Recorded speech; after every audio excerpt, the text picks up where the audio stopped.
सतलोक एक ऐसी दिव्य दुनिया जहाँ से हम भटक कर इस काल लोक में आ गए हैं और आज दुखों भरी जिंदगी जी रहे हैं। लेकिन क्या आपने कभी सोचा है आखिर सतलोक में आत्माएं कैसे रहती हैं? वहाँ का रहन सहन कैसा होता है? क्या वहाँ भी हमारे जैसे हार्ड मांस का शरीर होता है या आत्माएं नूर तत्व से बनी होती हैं? वहाँ आत्माएं क्या खाती हैं, कैसे रहती हैं, कैसे घूमती हैं? और सबसे बड़ा सवाल, हमारे परम पिता परमेश्वर वहाँ कैसे रहते हैं? आइए आज हम आपको सतलोक के उस रहस्यमयी दृश्य की झलक दिखाते हैं। जब इंसान अपनी रोजमर्रा की जिंदगी में उलझा होता है, दुख, चिंता, भाग दौड़ और अधूरी इच्छाओं के बीच खुद को खो देता है, तब कहीं न कहीं उसके अंदर एक सवाल उठता है, क्या यही जीवन है? क्या इससे आगे भी कुछ है? और यही सवाल हमें उस दिव्य सत्य की ओर ले जाता है जिसे संतों ने सतलोक कहा है। एक ऐसी जगह जहाँ न कोई डर है, न कोई दुख, न कोई अंत, जहाँ हर आत्मा अपने वास्तविक स्वरूप में रहती है। सोचिए, अगर एक ऐसी दुनिया हो जहाँ हर पल शांति हो, हर क्षण आनंद हो और हर आत्मा पूर्ण हो, तो वो जीवन कैसा होगा? सतलोक को समझने के लिए हमें अपने इस संसार से थोड़ा ऊपर उठकर सोचना होगा। यहाँ हम शरीर से बंधे हैं, भूख लगती है, प्यास लगती है, थकान होती है, बीमारी होती है,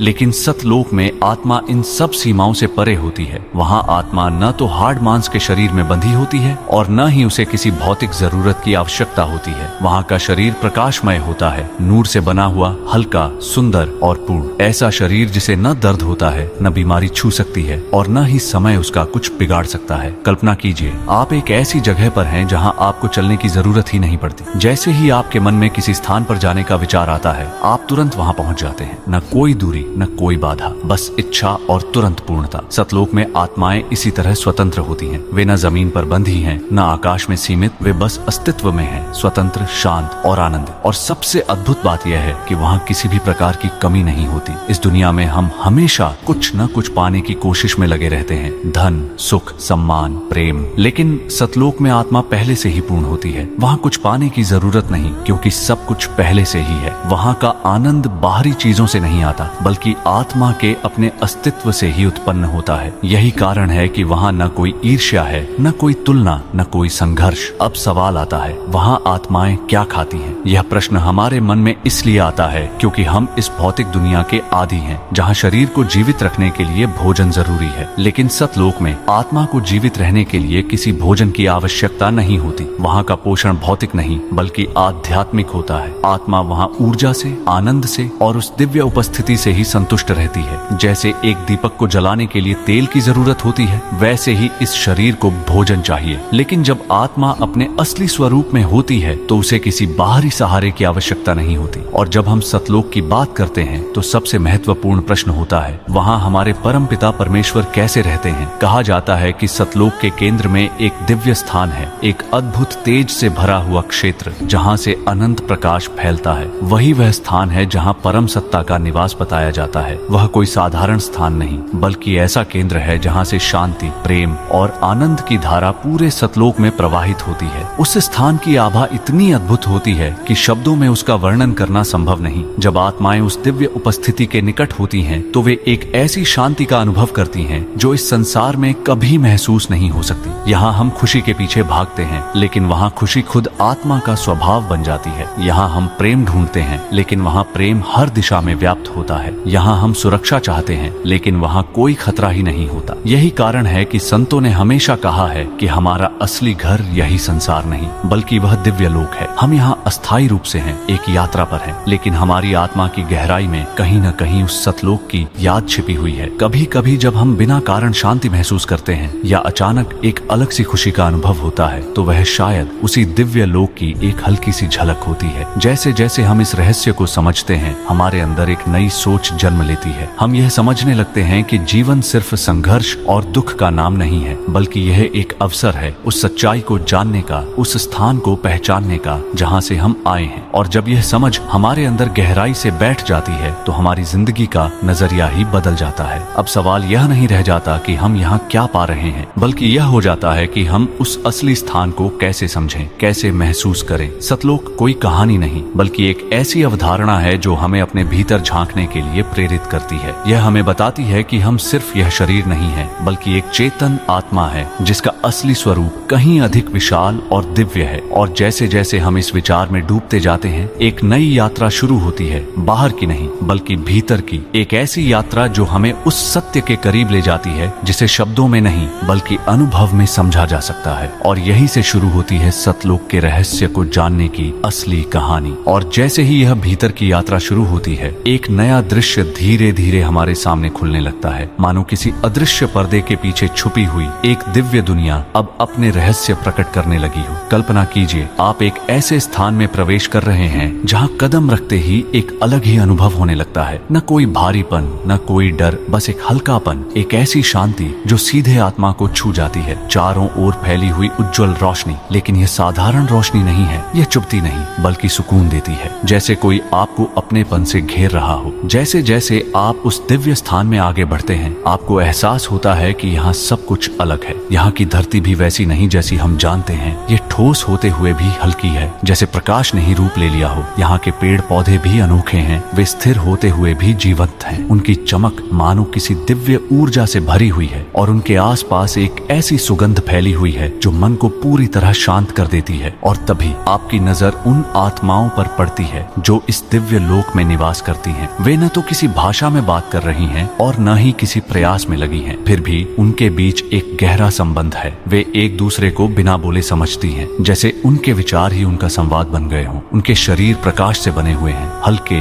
पारदर्शी और अत्यंत सुंदर। उनमें न कोई थकान है, न कोई बेचैनी। हर आत्मा अपने आप में पूर्ण है। आप ध्यान से देखते हैं, वे आत्माएं चल नहीं रही, वे बह रही हैं, जैसे हवा में तैर रही हो। लेकिन यह तैरना भी कोई प्रयास नहीं है, यह स्वाभाविक है, जैसे उनका अस्तित्व ही गति बन गया हो। वे जहाँ जाना चाहती हैं, वहाँ बिना समय लिए पहुँच जाती हैं। न कोई दूरी है, न कोई रुकावट, बस इच्छा और उसकी तुरंत पूर्ति। और सबसे आश्चर्यजनक बात, वहाँ कोई भाग दौड़ नहीं है, कोई जल्दी नहीं है। इस संसार में हम हर समय कुछ पाने के लिए दौड़ते रहते हैं, लेकिन यहाँ सब कुछ पहले से ही है, इसीलिए कोई जल्दी नहीं, कोई तनाव नहीं, हर क्षण पूर्ण है। आप महसूस करते हैं कि वहाँ की हर आत्मा एक विशेष आनंद में डूबी हुई है, लेकिन यह आनंद किसी कारण से नहीं है, यह किसी वस्तु से नहीं जुड़ा है, यह उनके अस्तित्व का ही हिस्सा है, जैसे आनंद उनका स्वभाव बन चुका हो। और यही कारण है कि वहाँ न कोई शिकायत है, न कोई इच्छा, क्योंकि जहाँ सब कुछ है वहाँ चाहत की जरूरत ही नहीं रहती। तभी आपका ध्यान एक और अद्भुत अनुभव की ओर जाता है। वहाँ कोई भूख नहीं है, कोई प्यास नहीं है। और यह बात आपको पहले अजीब लगती है, लेकिन फिर धीरे धीरे समझ आती है कि जब आत्मा अपने असली स्वरूप में होती है तो उसे किसी बाहरी चीज की जरूरत नहीं होती।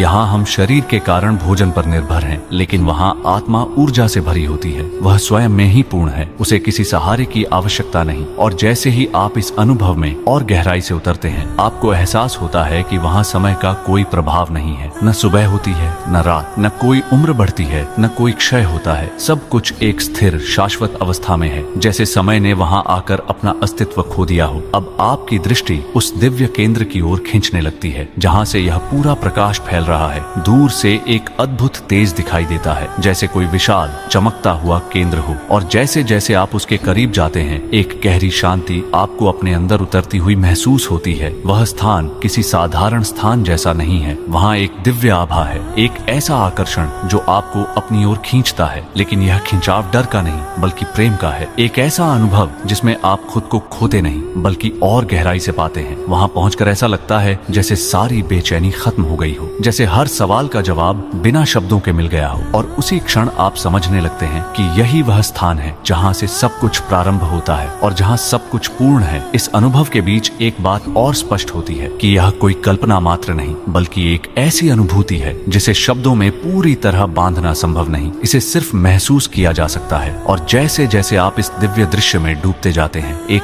गहरा एहसास जन्म लेता है कि हमारी असली पहचान, हमारी असली शांति कहीं बाहर नहीं बल्कि इसी सत्य से जुड़ी हुई है। यहीं से यह रहस्य और भी गहराता है। और अब अगला प्रश्न उठता है, उस दिव्य केंद्र में वास्तव में क्या है? वहाँ परम सत्ता का स्वरूप कैसा है? और उस अद्भुत गुंबज का रहस्य क्या है जहाँ से यह अनंत प्रकाश फैलता है? और अब जैसे जैसे यह रहस्य और गहराता है, हमारी चेतना उस दिव्य केंद्र की ओर और भी तेजी से खींचने लगती है, मानो कोई अदृश्य शक्ति हमें बुला रही हो। एक ऐसा आकर्षण जिसे रोका नहीं जा सकता। जैसे ही आप उस प्रकाश के स्रोत के करीब पहुंचते हैं, आपके चारों ओर की चमक और भी प्रखर हो जाती है, लेकिन यह चमक आंखों को चुभती नहीं बल्कि आत्मा को सुकून देती है। हर कदम के साथ एक गहरी शांति आपके भीतर उतरती जाती है, जैसे आप अपने असली घर के और करीब पहुंच रहे हो। और तभी आपके सामने वह अद्भुत दृश्य प्रकट होता है, एक विशाल दिव्य गुंबज जिसकी आभा शब्दों से परे है। यह कोई साधारण संरचना नहीं है, यह प्रकाश से बना हुआ प्रतीत होता है, जैसे अनगिनत किरणें मिलकर एक पूर्ण आकार ले चुकी हों। उसकी सतह चमकती है लेकिन स्थिर नहीं, उसमें एक जीवंतता है जैसे वह स्वयं चेतन हो। उस गुंबज के चारों ओर एक अद्भुत ऊर्जा का प्रवाह है, एक ऐसी तरंग जो शांति, प्रेम और आनंद से भरी हुई है। जैसे ही आप उसके करीब आते हैं, आपके अंदर की हर बेचैनी, हर डर, हर प्रश्न धीरे धीरे समाप्त होने लगता है। ऐसा लगता है जैसे इस स्थान पर आते ही हर अधूरापन पूर्ण हो जाता है। वहाँ उपस्थित आत्माएं उस गुंबज के आसपास अत्यंत शांत और आनंदित अवस्था में स्थित हैं। वे किसी पूजा या प्रयास में नहीं लगी, फिर भी उनकी उपस्थिति में एक गहरी श्रद्धा झलकती है, जैसे वे किसी ऐसे सत्य के साक्षात सानिध्य में हों जो सब कुछ जानता है, सब कुछ समझता है और सब कुछ प्रेम से भर देता है। अब धीरे धीरे आपकी दृष्टि उस गुंबज के भीतर जाने लगती है और वहाँ एक ऐसा अनुभव होता है जिसे शब्दों में पूरी तरह व्यक्त करना लगभग असंभव है। वहाँ एक दिव्य उपस्थिति है, कोई आकार हो या न हो, लेकिन एक सत्ता का स्पष्ट एहसास होता है। एक ऐसी शक्ति जो न सिर्फ देख रही है बल्कि हर आत्मा को जानती है, उसे समझती है। यह वही स्थान है जहाँ परम पिता परमेश्वर का निवास बताया जाता है, लेकिन यहाँ निवास शब्द भी छोटा पड़ जाता है, क्योंकि यह कोई सीमित स्थान नहीं बल्कि अनंत चेतना का केंद्र है, जहाँ से हर दिशा में प्रकाश और प्रेम फैलता है। उस दिव्य उपस्थिति के सामने आते ही आत्मा खुद को अलग महसूस नहीं करती,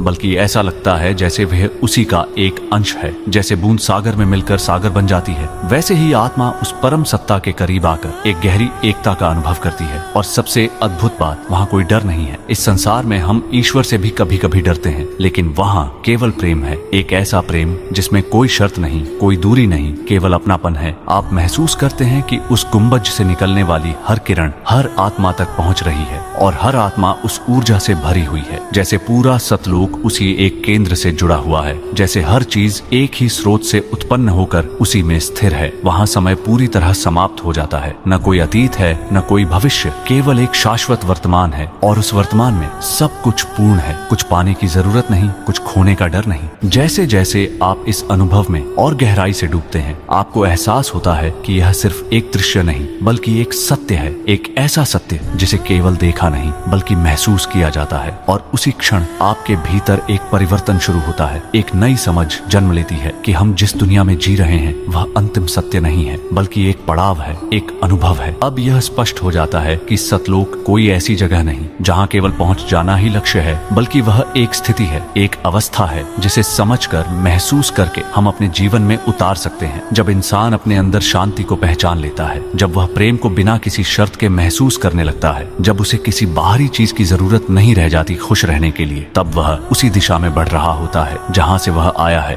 और यही इस पूरी कहानी का सार है कि हम भले ही इस संसार में रह रहे हों, लेकिन हमारी असली पहचान इससे कहीं अधिक है। हम सिर्फ शरीर नहीं हैं, हम एक चेतन आत्मा हैं जिसका मूल उस दिव्य लोक से जुड़ा हुआ है। जैसे जैसे यह समझ गहराती है, जीवन का हर अनुभव बदलने लगता है। वही दुनिया, वही लोग, वही परिस्थितियाँ, लेकिन देखने का नजरिया बदल जाता है। और जब नजरिया बदलता है तो पूरी दुनिया बदलती हुई महसूस होती है। अब इंसान डर से नहीं बल्कि समझ से जीता है। वह भागता नहीं बल्कि स्थिर रहता है, क्योंकि उसे पता है कि जो असली है वह कभी खो नहीं सकता। और अंत में यही सत्य रह जाता है कि सतलोक कोई कहानी नहीं बल्कि एक ऐसा अनुभव है जिसे शब्दों में नहीं बल्कि अपने भीतर महसूस किया जा सकता है। और शायद यह कहानी सुनने के बाद आपके भीतर भी कुछ बदला हो, कोई सवाल जागा हो या कोई शांति महसूस हुई हो। अगर ऐसा है तो समझ लीजिए आपकी यात्रा शुरू हो चुकी है। लेकिन यह सब समझ लेना ही पर्याप्त नहीं है, क्योंकि इस सत्य को केवल जान लेने से नहीं बल्कि उसे सही तरीके से अपनाने से ही उसका वास्तविक अनुभव होता है। कहा गया है कि आत्मा का अपने मूल स्थान तक पहुंचना तभी संभव है जब उसे सही मार्गदर्शन मिले, और यह मार्गदर्शन किसी सामान्य व्यक्ति से नहीं बल्कि एक सच्चे गुरु से ही प्राप्त होता है, क्योंकि वही गुरु होता है जो उस रास्ते को जानता है, जो खुद उस सत्य को अनुभव कर चुका होता है। अगर आत्मा को इस जन्म मरण के चक्र से निकलना है, अगर इस 84 लाख योनियों के बंधन से मुक्त होना है, तो केवल इच्छा करने से या सोचने से यह संभव नहीं। इसके लिए सही साधना, सही ज्ञान और सही मार्ग जरूरी है, और यह सब एक पूर्ण गुरु के माध्यम से ही प्राप्त होता है। कहा जाता है कि इस पूरे विश्व में एक ऐसे संत हैं जो शास्त्रों को खोलकर खुले रूप में बिना किसी छुपाव के सच्चा ज्ञान बता रहे हैं, जो यह समझा रहे हैं कि आत्मा का असली घर कहाँ है और वहाँ तक पहुँचने का सही मार्ग क्या है। वह संत हैं संत रामपाल जी महाराज, जिनके द्वारा दी गई नाम दीक्षा